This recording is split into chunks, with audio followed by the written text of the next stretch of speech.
오늘은 메시아가 만든 거룩한 대로라는 제목으로 말씀을 드립니다.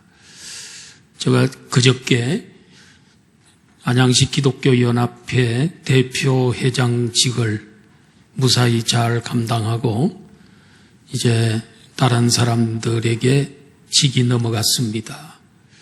그동안에 운영회장, 실무회장, 상임회장, 대표회장 4년 동안이나 회장을 했습니다. 그런데 우리 교회에서, 당회에서 잘 이게 협조해 주시고 밀어주시고 또 우리 교인들이 기도를 많이 해주셔서 무사히 잘 마쳤습니다. 그런데 상임회장하고 대표회장 했던 2년 동안은 코로나 바이러스가 극성을 부릴 그때였습니다. 참 어수선한 그럴 때였지만은 우리 700개 교회, 안양시 700개 교회가 한 교회도 코로나 바이러스 때문에 피해를 입거나 어려움을 겪은 적이 없습니다. 그거 하나는 참으로 너무 감사드립니다. 우리 목사님 한 분이 저에게 카톡을 보내왔는데, 임중건 목사님 코로나19로 어수선한 가운데 수고 많이 하셨습니다. 간단하게 어수선한 가운데 수고했다고. 정말 뭘 하려고 하면 또 제재가 들어오고, 뭘 좀 행사를 하려고 하면은 또 코로나로 인해서 어려움을 겪고, 참 그렇다고 해서 행사를 못한 건 아니지만 그런 어수선한 가운데 보낸 것 같습니다. 지난 주일날에는 임직자 선출을 위한 공동의회의 은혜 중에 잘 마치고, 제가 기도한 것처럼 감사의 축제가 되게 해달라고 했는데 감사의 축제가 된 것 같습니다. 물론 아쉬움은 있습니다.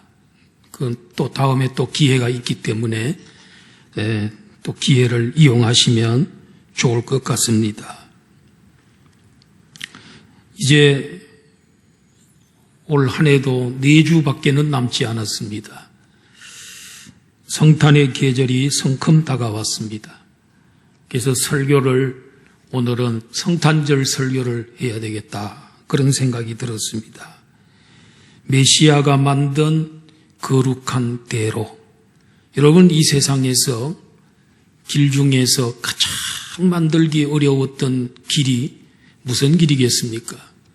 그리고 그 길을 만드는데 가장 큰 대가를 치렀던 길, 그 길이 무슨 길이겠습니까?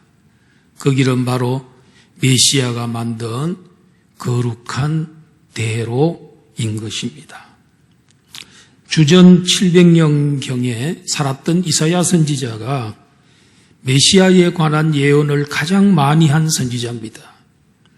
그런데 이사야 35장은 장차 남쪽 유다가 바벨론의 포로로 잡혀갔다가 돌아올 것에 대한 예언인 동시에 700년 후에 이 세상에 오실 진짜 메시아 예수 그리스도의 그 사역에 대한 그런 내용이 예언이 오늘 이사야 35장의 예언인 것입니다.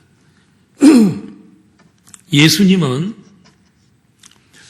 당신이 메시아냐 하고 묻는 사람들에게 내가 지금 이 소경의 눈을 뜨게 만들고 벙어리가 노래하게 만들고 귀머거리가 듣게 만들고 안전뱅이가 일어나서 뛰게 만든다, 이걸 보고 가서 이야기해 주라 그랬습니다. 바로 이사야서 35장에 있는 그 말씀을 실천하고 있는 내가 바로 메시아다 하는 것을 간접적으로 예수님께서 증명해 보여주신 적이 있습니다. 이사야 선지자는 메시아가 오시게 되면 무슨 일을 하실 것인가 하고 오늘 본문에서 크게 4가지로 말씀을 하고 있습니다. 그 첫 번째가 메시아는 광야와 메마른 땅과 사막에 기쁨과 즐거움과 노래가 있게 하십니다.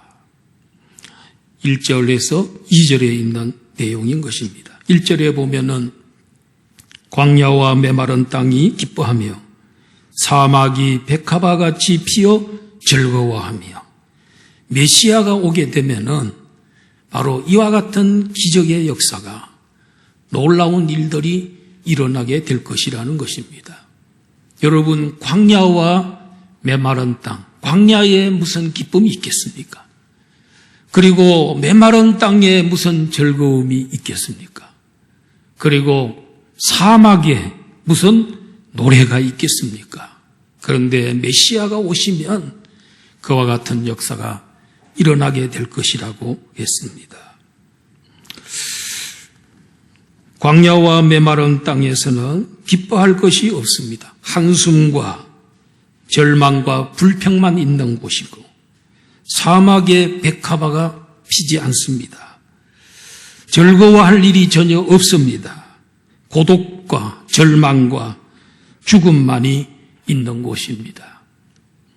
그런데 메시아가 오시면 바로 그 땅에 기쁨이 있고 즐거움이 있고 노래가 있을 것이라고 말씀하셨습니다. 정말 우리 예수님, 이사야 예언하고 700년 후에 예수님이 오셨는데 정말 이런 역사가 있었나요? 예, 있었죠. 예수님께서 벳세다 빈들판에서 어느 날 하나님 말씀을 증거하는데 수만 명의 무리들이 예수님의 말씀을 들으면서 하루 종일 은혜를 받았습니다. 기쁨이 충만했습니다. 즐거움이 있었습니다. 그렇기 때문에 그들은 배고픈지도 모르고 하루 종일 꼬박 하나님 말씀을 들었는데, 말씀을 마치게 되었을 때는 해가 뉘어 넘어가게 되었습니다. 돌려보내려고 하니까 제자들이 걱정이 됐습니다. 가다가 기진하여 쓰러질 자들이 있을 것 같았습니다. 선생님, 어떻게 하면 좋겠습니까?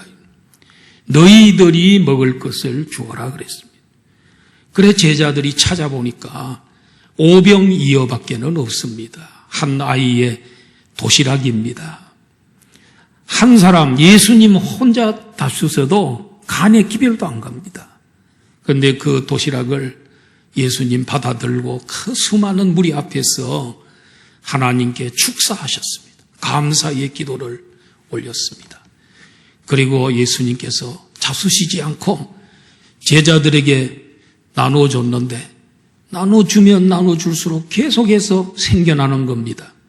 제자들은 또 무리들에게 나눠줬습니다.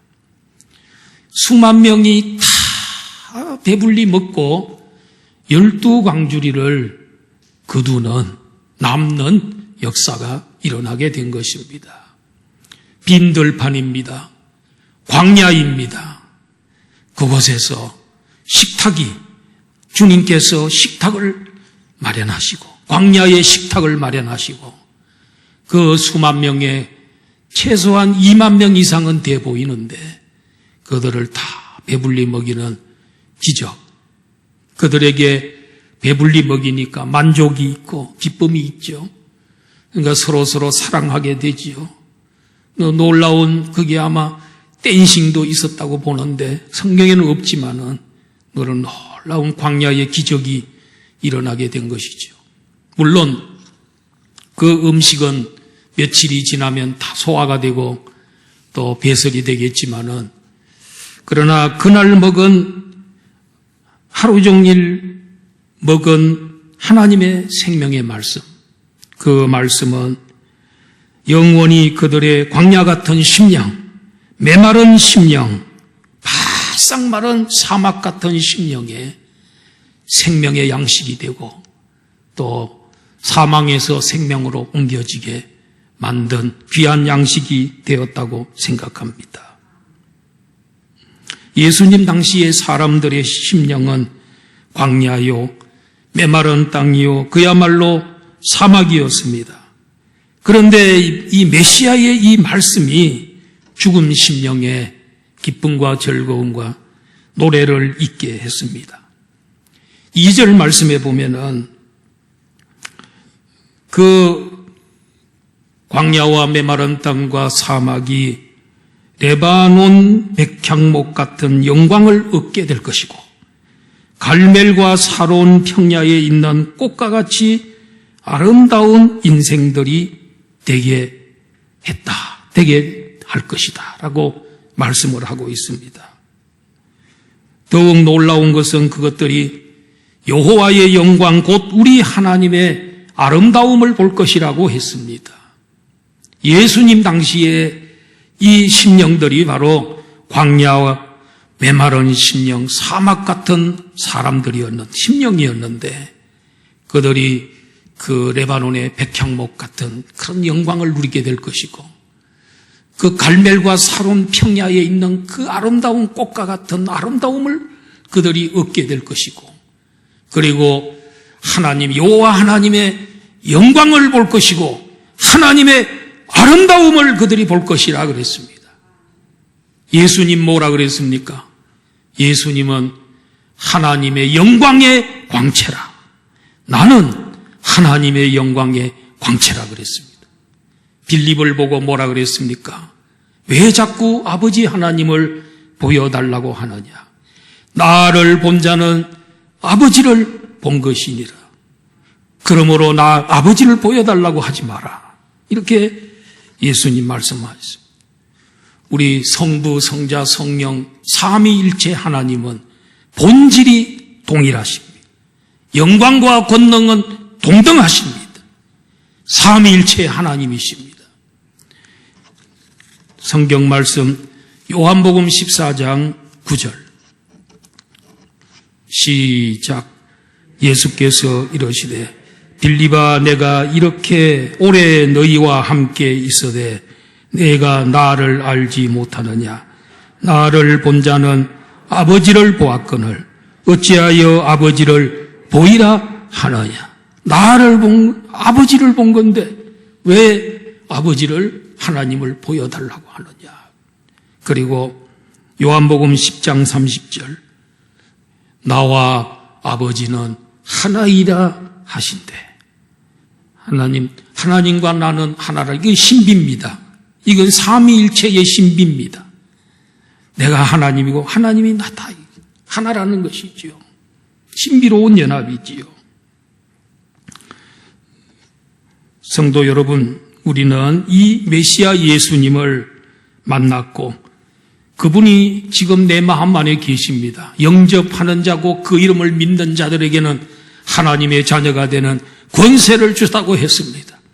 예수님, 우리 처음 예수님 믿는 날 예수님 내 마음속에 들어왔습니다.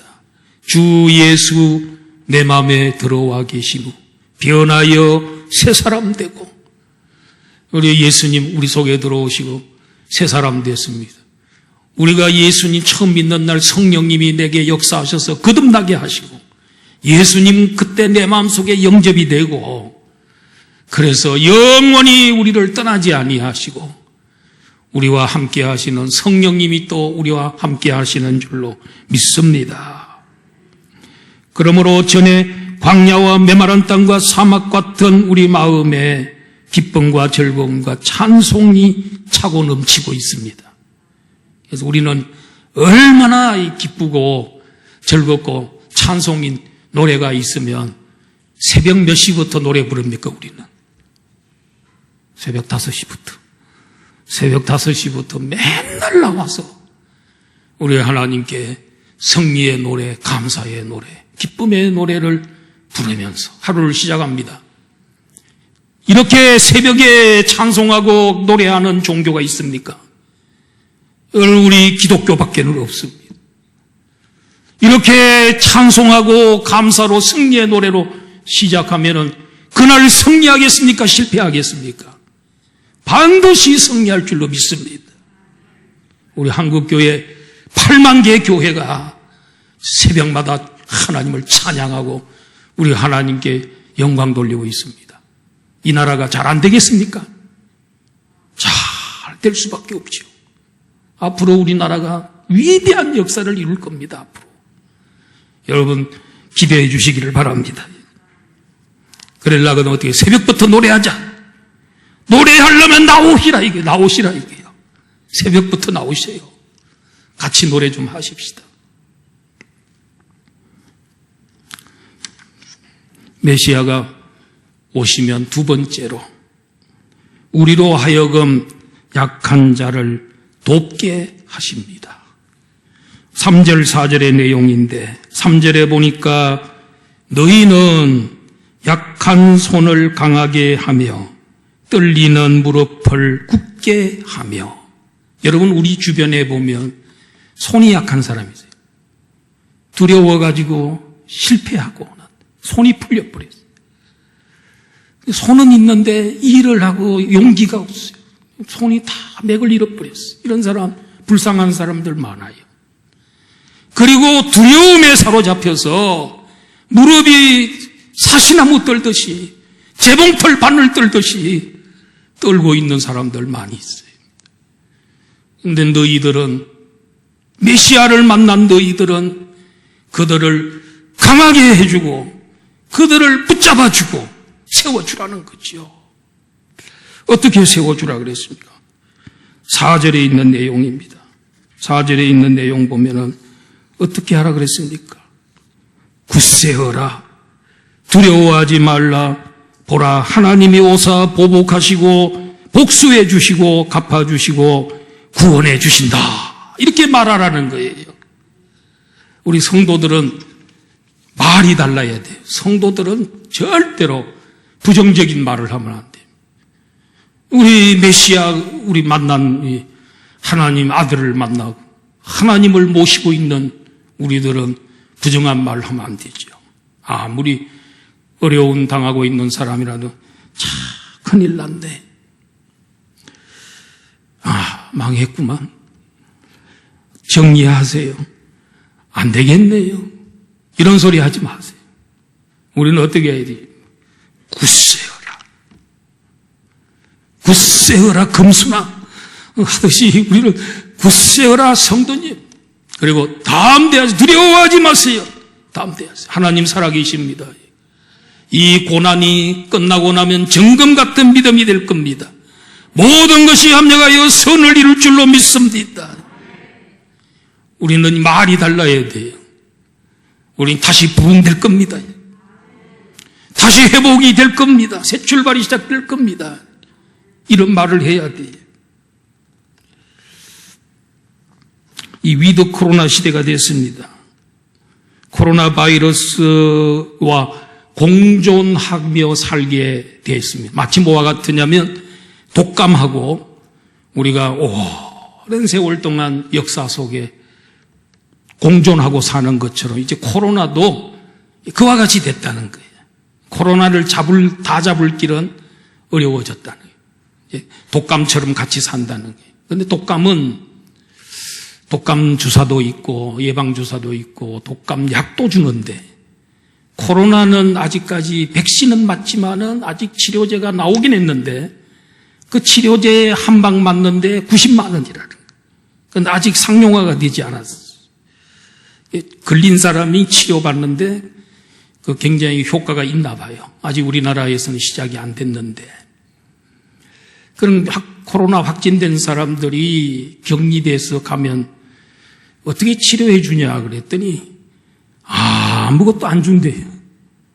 식사 때가 되면은 도시락이 나오는데 엄청 좋은 도시락이 나오는데 잘 먹고 온도 재고 보고하고 이게 잘 쉬다가 나온다는 거예요. 아무런 치료제가 없어요. 그래서 2020년도에 통계를 보니까 순수 코로나로 인해서 죽은 사람은 1년에 몇 명이냐면 14명이라는 거예요. 나머지는 전부 기저질환이에요. 아주 연로하셨구나. 몸에 병이 있거나 중병이 있거나 이런 분들이 어떻게 걸려서 죽는 건 수천 명이 되지만은 그러나 순수 코로나로 인해서 죽은 사람은 14명이라는 통계가 나왔어요. 그런데 독감으로 죽는 사람은 3, 4천 명 됩니다. 1년에. 우리나라에. 이걸 보면은 코로나가 기저질환자에게는 좀 위협적인 게 됩니다. 그렇기 때문에 우리 마스크 꼭 쓰시고 방역 잘하고요. 조심해야 됩니다. 그러나 그렇게 두려워할 건 없다. 건강한 사람에게는 두려워할 게 별로 없다. 여러분 14살 이하의 코로나 걸려서 죽은 사람은 뭐 한 명이었던가 없던가. 14살 이하에 죽은 사람은 한 명도 없어요. 건강하기 때문에 극복이 된다는 거죠. 너무 두려워하지 말고 코로나 걸린 사람한테 뭐라고 얘기했습니다. 굳세어라. 두려워하지 마세요. 걱정하지 마세요. 우리 하나님 앞에 여러분 많이 기도해 주시기를 바랍니다. 예수님이 땅에 오신 것은 우리의 질병을 짊어지시기 위해서 십자가에 예수님 달리실 때 온 인류의 죄를 또 짊어지셨지만은 우리 질병도 짊어지셨다고요. 그가 채찍에 맞음으로 우리가 나음을 입었다는 말이죠. 우리의 질병까지 다 담당해 주셨습니다. 그러므로 주여 고쳐주세요. 담당하셨으니 그 혜택이 내게 오게 해주세요. 나도 그 혜택을 누리게 도와주세요. 나를 치료해 주세요. 이렇게 우리가 하나님 앞에 기도해야 되는 것입니다. 메시아는 우리들로 하여금 다른 사람들에게 용기를 주고 소망을 불어넣어주고 희망을 불어넣어주는 위로해주는 이런 사람으로 만들어주기 위해서 주님이 오신 것입니다. 세 번째로 메시아는 불치병 환자들을 고치기 위해서 오셨습니다. 5절에 보니까 그때에 맹인의 눈이 밝을 것이며 못 듣는 사람의 귀가 열릴 것이며 6절에 그때에 저는 자는 사슴같이 뛸 것이며 말 못하는 자의 혀는 노래하리니 이는 광야에서 물이 솟겠고 사막에서 시내가 흐를 것임이니라. 여기 그때는 바로 이사야가 700년 후에 메시아가 오는 바로 그 시대, 메시아의 시대가 오게 되면은 무슨 일이 벌어집니까? 불치병, 난치병. 예수님은 이 세상에 오셔서 감기 고쳐주신 거 아닙니다. 예수님은 인간이 고칠 수 없는 병들, 귀신 들린 자를 쫓아내 주시고, 그리고 여기 있는 말씀대로 맹인의 눈을 뜨게 해주시고, 못 듣는 사람의 귀가 열리게 하시고, 여러분 지금도 그 맹인의 눈을 못 뜨게 합니다. 이 의학이 이렇게 발달됐는데도 눈을 밝게 못합니다. 근데 시신경이 있느냐 없느냐에 따라 다릅니다. 그래도 시신경이 조금이라도 있으면 다른 눈을 각막을 가지고 와서 넣으면 됩니다. 그런데 시신경이 완전히 없는 사람들이, 죽은 사람이 있습니다. 그래서 불가능합니다. 안 됩니다. 우리 예수님은 나면서부터 소경된 사람, 시신경이 완전히 죽은 사람을 주님 고쳐주셨습니다. 하나님이시기 때문에, 우리 인간을 만드신 분이, 눈을 만드신 분이 그분이기 때문에, 그분이 천지의 창조주시기 때문에 그렇습니다. 그분은 전능하시기 때문에 고칠 수 있습니다. 귀가 먹은 사람들을 고칠 수 있습니다. 저는 사람들, 여러분 안전뱅이들 이렇게 해서 사슴처럼 뛰게 할 수 있습니다. 벙어리에 혀가 노래하게끔 만드는 분이 주님이신 줄로 믿습니다. 불가능한 거 있죠. 그걸 우리 주님은 이 세상에 오셔서 하신 것입니다. 예수님의 나라, 이 세상, 이 마지막 날 이 세상 끝나고 완성될 예수님의 나라에는 아픈 사람 없습니다.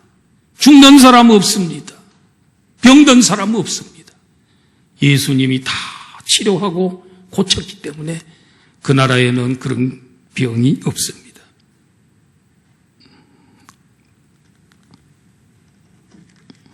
우리 예수님은 병든 자를 치료해 주기 위해서 이 세상에 오셨습니다. 그분은 만병의 의원이십니다. 그런데 우리는 불치병자를 고칠 능력이 없기 때문에 그들을 고쳐주시고 치료해달라고 기도할 뿐입니다. 주님이 기적을 베풀어 주셔야 됩니다. 믿음의 기도는 역사하는 힘이 큽니다. 베드로가 기도해서 사람 살렸을까요? 못 살렸을까요? 도르가의 다른 이름은 다비다를 고쳤죠. 다비다가 죽었습니다. 여자 선지자입니다. 동네 사람들한테 전부 속옷 지어서 가난한 과부들에게 나누어 주던 그런 여성이었습니다. 다비다가 죽고 난 다음에 동네 사람들 과부들이 나와서 엉엉 울면서 베드로에게 속옷을 보여주면서 이분이 살아있을 때에 우리에게 지어준 속옷이라면서 치마를 그냥 덜렁덜렁 들어가지 보이면서 이 옷 만들어준 여인인데 고쳐내라는 겁니다. 그 베드로가 기도할 때 죽었던 도로가가 살아난 줄로 믿습니다. 바울 사도도 죽은 사람 살렸을까요? 예, 살렸죠. 설교를 너무 길게 했어. 한밤중까지 설교하게 돼. 그래, 그 유두고라고 하는 청년이 삼청 난간에 창문을 열고 그 창틀에 올라가가지고 바깥에 신선한 공기도 쐬면서 또 설교도 들으면서 하다가 꼬박 졸아버려야 돼. 설교하다 졸면 큰일 납니다. 그래, 3층에서 떨어졌는데 죽어버렸습니다. 바울 사도도 설교 길게 한 책임이 좀 있었던가 봐요. 그래가지고 그 죽은 청년 위에 같이 올라타고 손을 피면서 같이 간절히 기도했더니 살아나는 역사가 일어났습니다. 유두고가 살아났습니다, 여러분. 우리도 살리긴 살리는데 우리는 기도해서 살리는 거예요. 우리는 하나님 능력을 힘입어서 살리는 거고 예수님은 직접 살리는 것이고 우리는 기도해서 살리는 것이고 베드로와 요한이 성전에 기도하러 올라가다가 나면서부터 안전병이 된 자를 만나게 됩니다. 그 사람이 손을 내밀면서 도와달라 그럽니다. 은과 금은 우리에게 없다. 솔직히 너에게 줄 돈은 없다. 그러나 우리에게 있는 게 있어. 나사렛 예수 그리스도의 이름. 나사렛 예수 그리스도의 이름이 있어. 우리는 나사렛 예수 그리스도의 이름으로 일어나 걸어라 하면서 손을 잡아 일으켰을 때 그가 일어났습니다. 걸어갔습니다. 뛰었습니다. 성전에 들어가면서 하나님을 찬양하게 된 역사가 일어났습니다. 그 사람 때문에 수많은 사람들이 믿게 됐습니다. 우리가 직접 능력이 있어 고치는 거 아닙니다. 우리는 기도해서 고치는 겁니다. 우리 성도들은 불가능해 보이는 것도 기도해야 됩니다. 난치병, 불치병처럼 보이는 것도 기도해야 되는 겁니다. 왜냐하면 하나님이 하시는 거예요. 내가 하는 게 아니기 때문에. 그래서 우리 성도들은 불가능에 도전하고 세상이 포기한 그걸 우리는 도와줄 수 있고 기도할 수 있어야 되는 것입니다. 마지막 네 번째 메시아는 광야와 사막 같은 세상에 거룩한 대로를 열어주셨습니다. 여러분, 이 세계에서 길을 닦는데 도로를 닦고 길을 닦고 할 때 가장 비싼 도로가 뭐겠습니까? 중국에 있습니까? 우리 한국에 있습니까? 얼마 전에 보령하고 그죠? 안면도 그 중간에 있는 섬 하나 있는데 그 사이에 해저 터널이 완공이 돼서 개통이 됐지 않았습니까? 한 4, 50분 걸릴 걸 10분밖에 안 걸린다나요. 그러게 많이 단축된 그런 기술도 대단하고 돈도 많이 들었겠죠. 근데 세상에서 가장 비싼 길은 거룩한 길. 예수님이 만든 거룩한 길.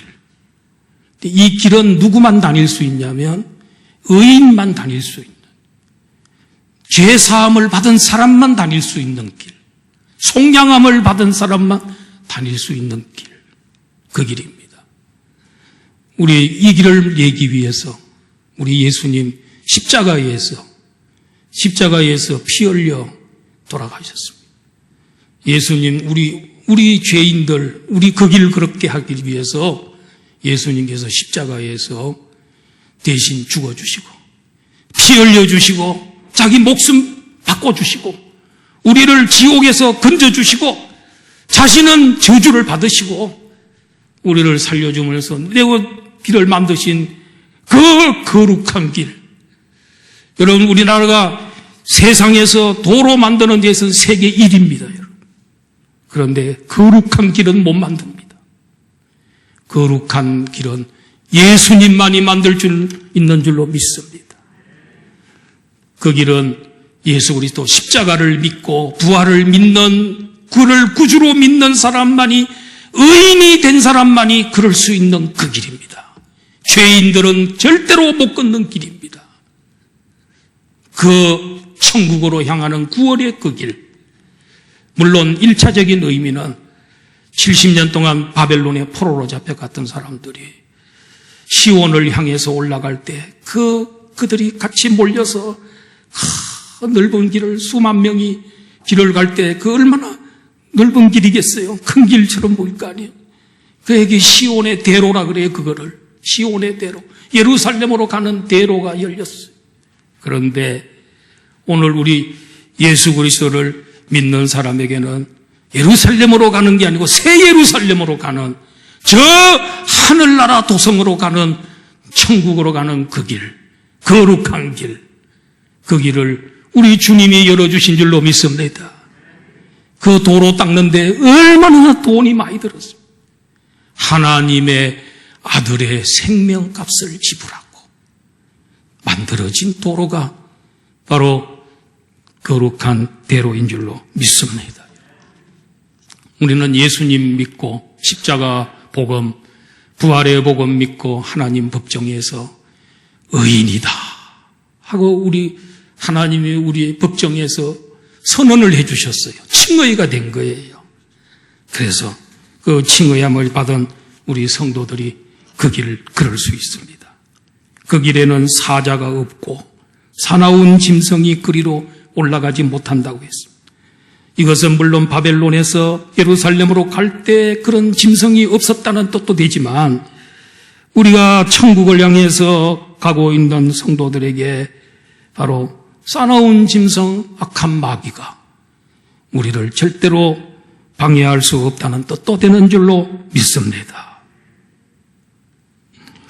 우리는 거룩한 길을 걸어갈 때 머리 위에 영영한 희락을 띠고 기쁨과 즐거움으로 당당히 걸어가야 되는 것입니다. 이 길이 너무너무 값비싼 대가를 치른 그 길이, 그래서 예수님 십자가에서 다 이루었다. 온 인류의 죄값을 내가 다 치렀다. 그것은 바로 내 목숨값이다 하면서 선언해 주셨습니다. 이렇게 좋은 길, 이 비싼 길 우리 가게 했기 때문에 우리는 영영한 기쁨을 가지고 즐거움으로 찬송하면서 우리는 언제나 이 길을 가야 될 줄로 믿습니다. 우리 성도들도 길을 가다가 넘어질 때도 있고 실수할 때도 있어요. 그러나 예수님 우리 죄값, 과거와 현재와 미래의 모든 죄값까지 다 담당하셨다는 걸 우리는 알아야 돼. 그리고 회개했으면 잊어버려야 돼. 그것을 기억도 하면 안 된다. 하나님도 기억 안 한다. 우리가 기억하면 안 되죠. 우리 주님의 보혈의 능력을 우리가 축소시켜서는 안 된다.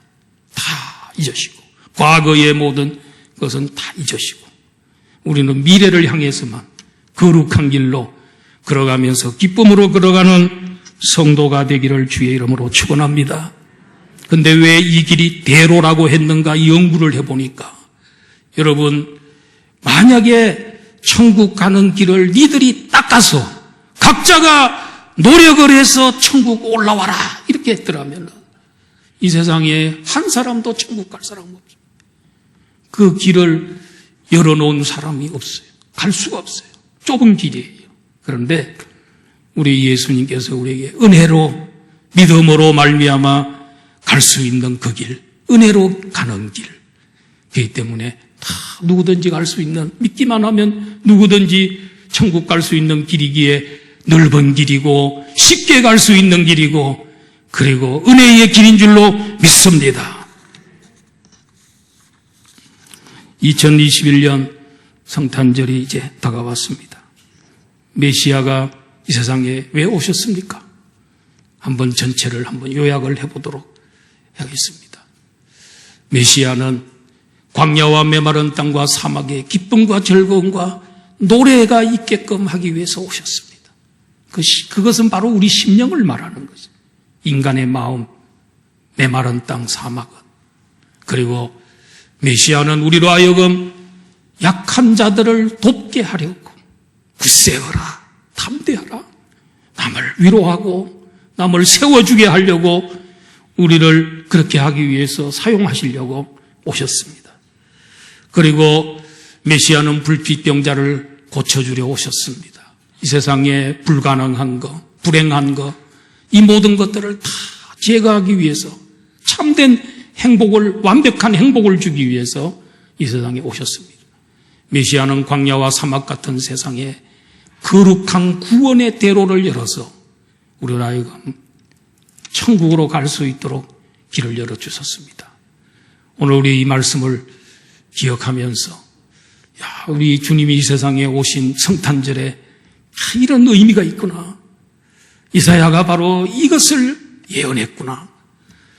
이번 성탄절은 참으로 주님의 오심을 잘 기억하면서 보람 있고 참으로 성탄절을 의미 있게 보내고 주님을 진짜 기쁘게 해드리는 그런 즐거움의 성탄, 기쁨의 성탄절이 되기를 주의 이름으로 축원합니다. 하나님 아버지,